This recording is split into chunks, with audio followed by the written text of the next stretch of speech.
الله أجورنا وأجوركم من أصابنا بالحسين عليه السلام. I was talking about some of the lessons that we can learn from Karbala. Sometimes the lessons that we can learn are not from an age or from a specific group. They're not defined by that. When you look at the companions of Imam Hussain, the ashab of Imam Hussain alayhi salam, it's very interesting to see people from very different places.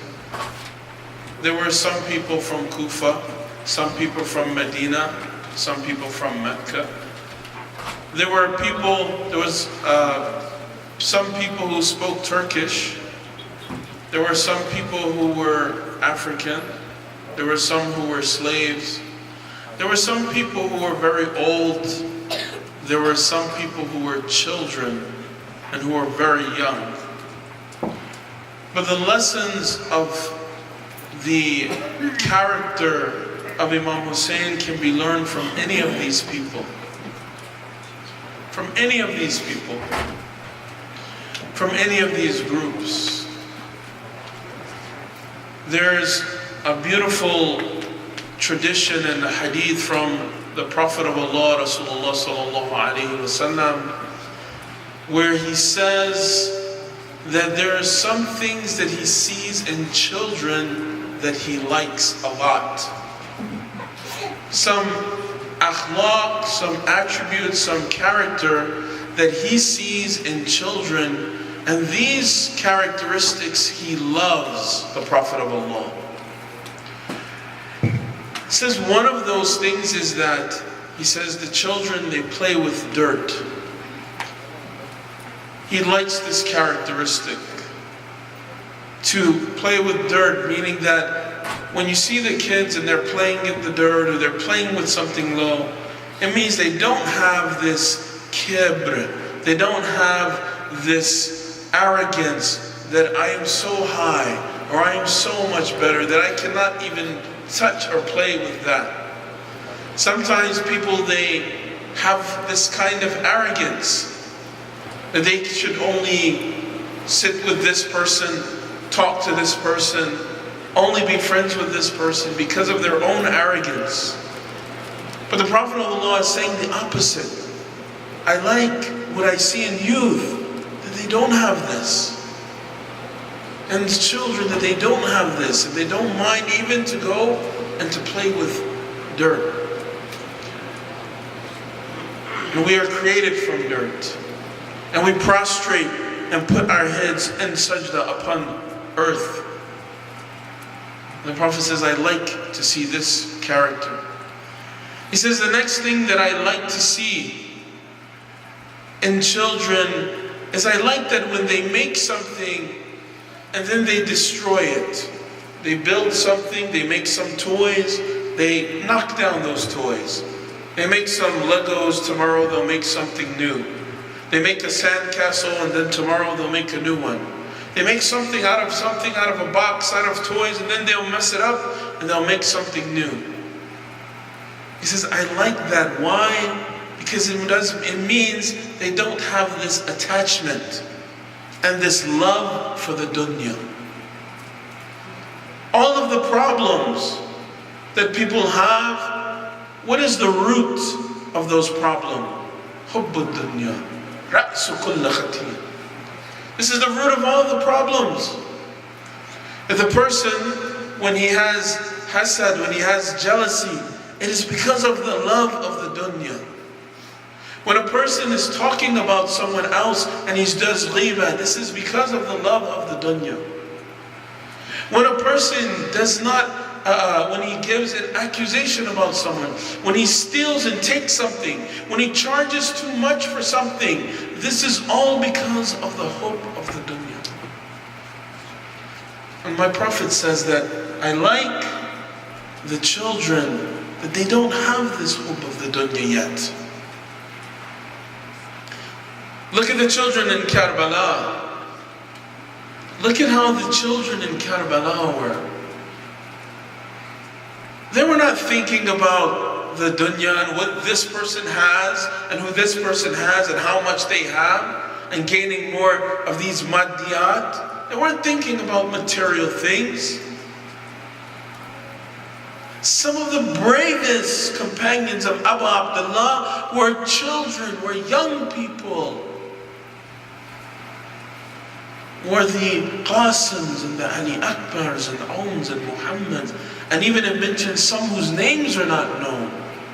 Some were the children who were the best of companions of Abu Abdullah and Hussain. The next thing that the Prophet says, he loves that he sees in children. He says when they fight, they make up. After one day, someone hits one in the head, he hits him back. Tomorrow, the same people play with each other. Tomorrow, they're friends. Tomorrow, there's no problem. Tomorrow, they forget about what happened. What happens when someone gets older and he goes years without giving salams to his brother in Islam? He doesn't talk to someone, even his own family. Where's the Silatul Rahim? This is the teachings of Abu Abdullah. The Prophet says, I love this in children, that their hearts are not like stone. They forgive. We talked about forgiveness. The greatest of all people who forgives is Allah subhanahu wa ta'ala. The greatest of all who can forgive is Allah. And He has the greatest right upon everyone. Does a person feel that they have that right of Allah, that to have, only Allah can have the attribute mutakabbir? No other creature has the right to even have anything to be proud about. Says, I love this character that when children, if they fight with each other, if they argue with each other, tomorrow, they don't hold this in their heart. They don't hold this anger in their heart. They don't hold this grudge in their heart.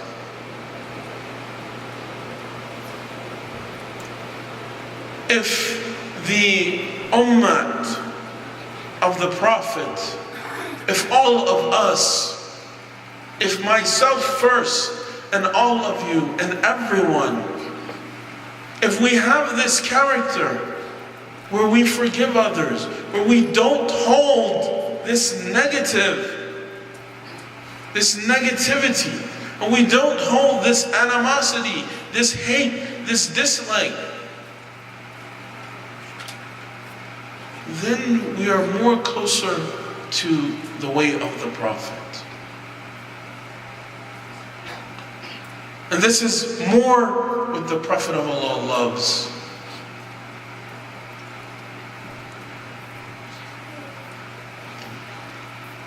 He says that the next thing that the Prophet of Allah loves to see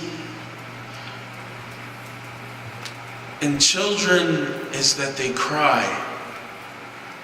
So he loves to see that they cry. Sometimes as people become older,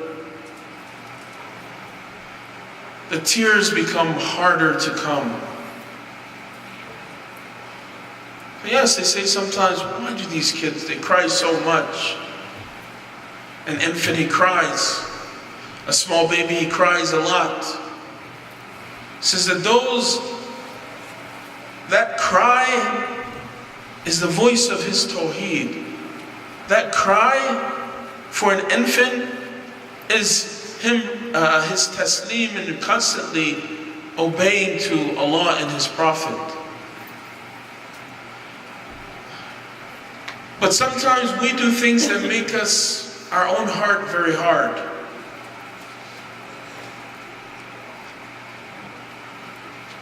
We do things which prevent our own tears.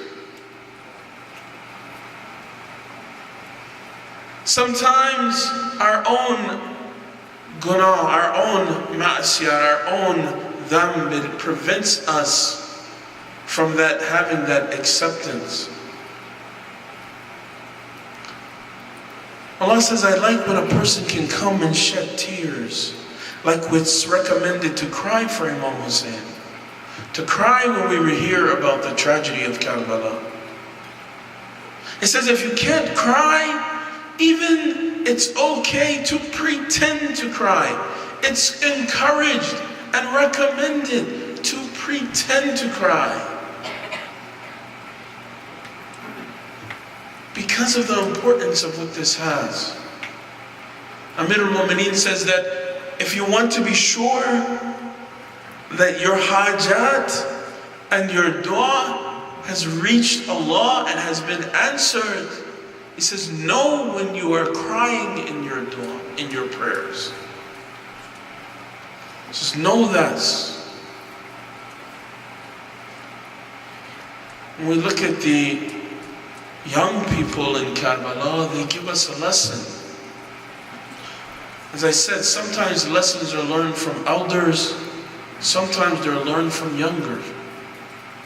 Sometimes our imam were the youngest people amongst everyone else. They were the leaders. Once I asked one great scholar, one arif, I asked him how old he was. I was young. I was about 14 years old. And I asked the scholar, I said, how old are you?